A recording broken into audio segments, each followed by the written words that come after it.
YouTube just recently updated their terms to avoid any swearing or bad language in the early parts of videos, so of course, let's build the Merc with the mouth, Deadpool. Because this is D&D Builds, where we have an outlet to make all sorts of ridiculous Dungeons & Dragons characters and stop driving the people in our lives insane with them. I already built Deadpool's best buddy Wolverine, so I figured it only fair to build him as well. Deadpool is a little bit insane. He constantly breaks the fourth wall and has the understanding that he's actually in a comic book, as well as being insanely charismatic, some decent combat abilities, and the mutant ability to self-heal or regenerate. So let's go ahead and dive in, and first things first, we gotta pick a race. We're going to go ahead and choose the variant human, which allows us to choose one skill and one feat. The skill we're going to choose is persuasion because it's a heavy charisma based skill, and the feat we're going to go with is fighting initiate.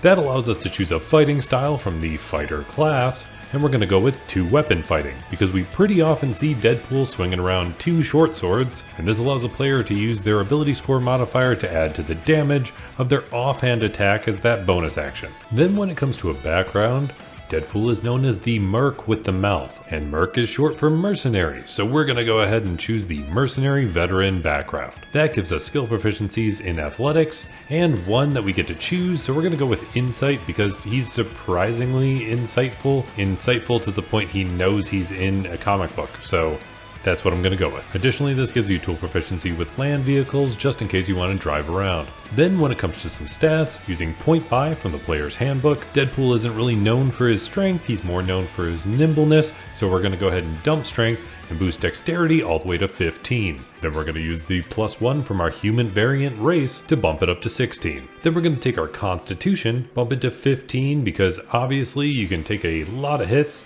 and then we're going to take our intelligence and our wisdom and completely dump them because we're going to take every point remaining and throw it into charisma, bringing it to 15 and then getting another +1 from the human variant race. Now it's time to choose a starting class. And while it would be kind of cool to jump into some cleric because Deadpool does happen to have an affair with Death herself, so going as a Death cleric would be kind of cool, we're going to lean into that charisma and go with what's only fitting, a bard. When you choose a bard at first level, you get proficiency with light armor, which is super fitting because that's pretty much what Deadpool wears, and then you get proficiency with simple weapons, hand crossbows, long swords, rapiers, and short swords. So you are pretty well covered unless you actually want to use guns, but hand crossbows will do most of that for you. At least for now, don't worry, we'll cover it a little later. Then you get some skill with some musical instruments if you really want to mess around with that and really annoy your party. And then when it comes to saving throws, you get proficiency in dexterity and charisma.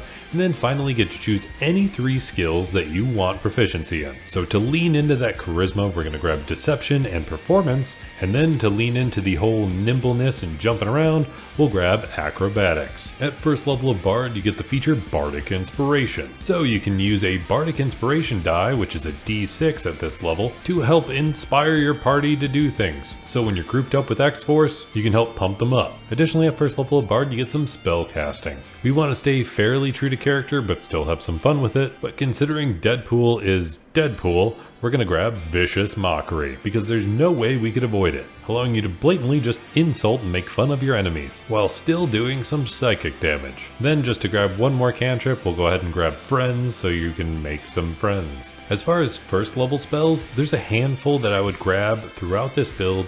So I would grab Cure Wounds and Healing Word for self-healing, Disguise Self just in case you want to go ahead and smack a Hugh Jackman face over your own, or just wear a mask, Feather Fall to help pull off that superhero landing, Silvery Barbs just because it's pretty damn useful, giving both advantage and disadvantage at the same time, one for your ally and one for your enemy, and then finally finish it up with Fairy Fire, boosting up the overall accuracy of yourself and your party, which is always pretty useful. Then when you hit second level of Bard, you get Jack of all trades, allowing you to add half your proficiency bonus to any skill or ability check that you are not proficient in. Additionally, at this level you get the ability Song of Rest. So whenever anybody's taking a short rest to recover some hit points, you can add an additional D6 just because you're that charismatic. Then at third level of Bard, you get expertise, allowing you to double your proficiency bonus in 2 skills. So we'll lean into that charisma again and boost up our deception and our persuasion. Also at this level you get access to 2nd level spell slots, so the only spell I would really worry about is suggestion. So you can just kind of suggest somebody do something and they're really inclined to do it. Then the last thing you get at 3rd level of Bard is you get to choose a Bard college, and I was actually very torn because there's 2 Bard colleges, or Bard subclasses, that focus much more on actually being in combat and not spellcasting.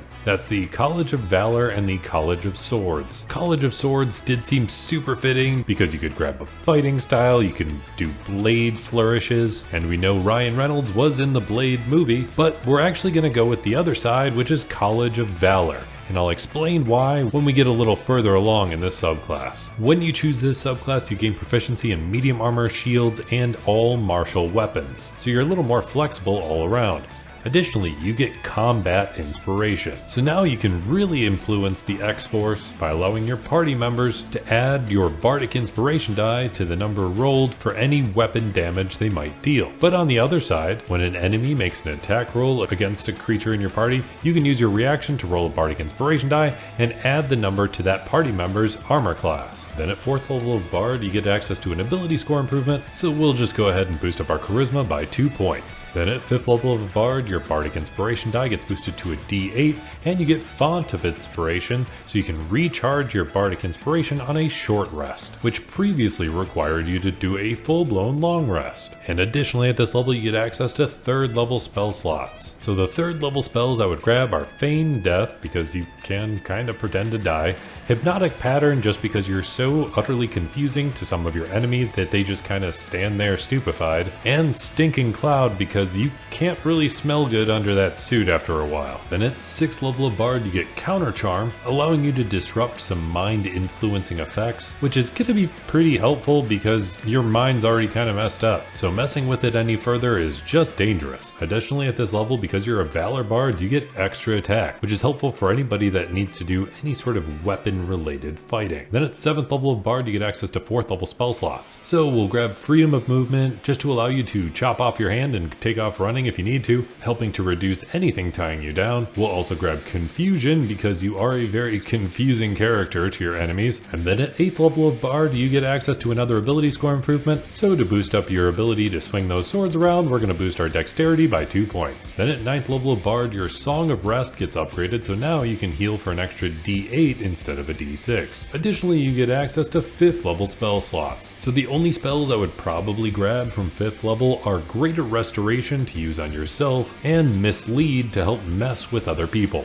Then at 10th level of Bard your bardic inspiration gets boosted to a D10, and you get expertise in 2 more skills, so we'll go ahead and double that proficiency bonus in acrobatics and performance. And finally you get a very important feature of Bard's, magical secrets, so now you can actually grab a couple spells or cantrips from other classes' spell lists. And you may have noticed that I haven't focused much on the fact that he does a lot of shooting with guns, and while you could grab the feat Gunner, I thought it was a bit more fitting to use your charisma for it considering you're a Bard, and we'll do that blasting with the cantrip Eldritch Blast. And the great thing about Eldritch Blast is the amount of blasting that you can do actually upgrades along with this cantrip. So while most cantrips upgrade in just pure damage, this actually upgrades the amount of firing that you can pull off. Then the other magical secret I would grab is actually from the Cleric spell list, and that's Death Ward. You are super hard to kill, you keep coming back, and Death Ward just makes it so instead of dropping to 0, you just kind of ignore being killed at least once. Then at 11th level of Bard you get access to a 6th level spell slot, and the only one I would really worry about is Mass Suggestion to help kind of suggest something to your entire party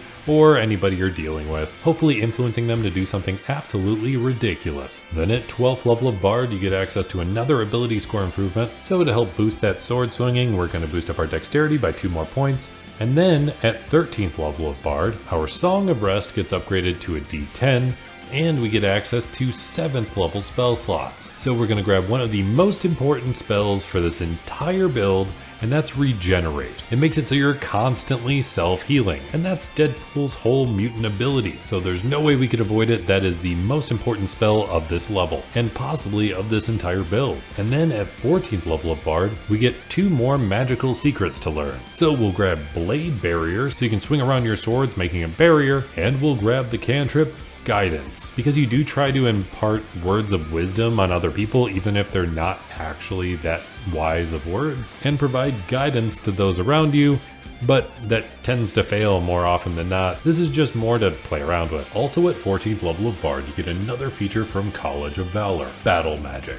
And this is part of why I wanted to go with College of Valor so much over College of Swords, because this particular feature states that you have mastered the art of weaving spellcasting and weapon use into a single harmonious act. So when you use your action to cast a bard spell, you can make one weapon attack as a bonus action. So now you can insult somebody with Vicious Mockery, can still go ahead and slash the crap out of them with your sword. Then at 15th level of Bard, your Bardic Inspiration gets boosted all the way up to a D12, and you get access to an 8th level spell slot. And from your sheer amount of ridiculousness that comes out of your mouth, we gotta grab Power Word Stun, because sometimes your enemies are just so baffled by how absolutely absurd you are. Then at 16th level of Bard, you get access to another ability score improvement, so we'll go ahead and finally max out that charisma. Then at 17th level of Bard, your Song of Rest gets upgraded to a D12, and you get access to a 9th level spell slot. And the one spell I think will be most helpful is going to be Foresight. It basically gives you advantage on absolutely everything,